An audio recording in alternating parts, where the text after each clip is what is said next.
8 natatanging pagganap ng pangalawang aktor, kilalanin po natin sila. Ang mga nominado para sa pinakamahusay na pangalawang aktor.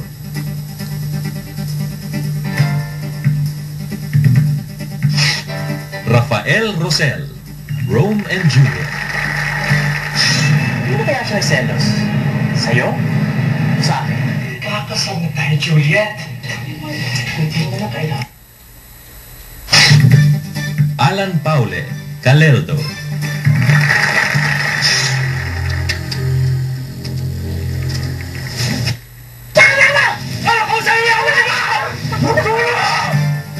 Loren Novero, Caleldo. Pagbigyan mo na si Mama. Ayoko dun. Hindi ka rin nagpaalam nung umalis ka.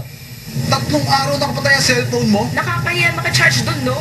Eh kung may mangyari kay Itay? Archie Adamos, Racket ni Nanay.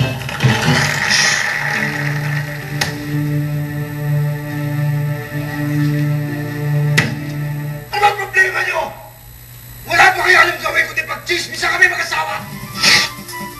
Bing Medina, Tulad ng Dati. You just tasted that last night, and now you're acting like you're already addicted to it.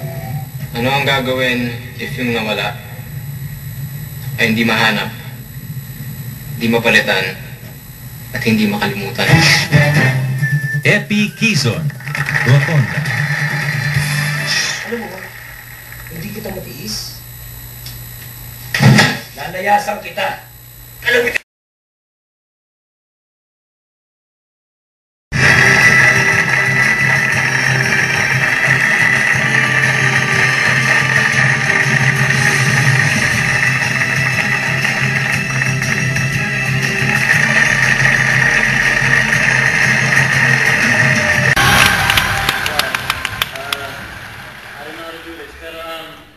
siyempre maraming salamat sa mga manunuri, Urian of course, and thank you so much Direk. Although I've said that you're crazy, but you're really crazy dahil you managed to bring out the deep talent that you saw. Maraming salamat. Of course, thank you so much to Ate Janice, Malaya, my freedom, thank you so much.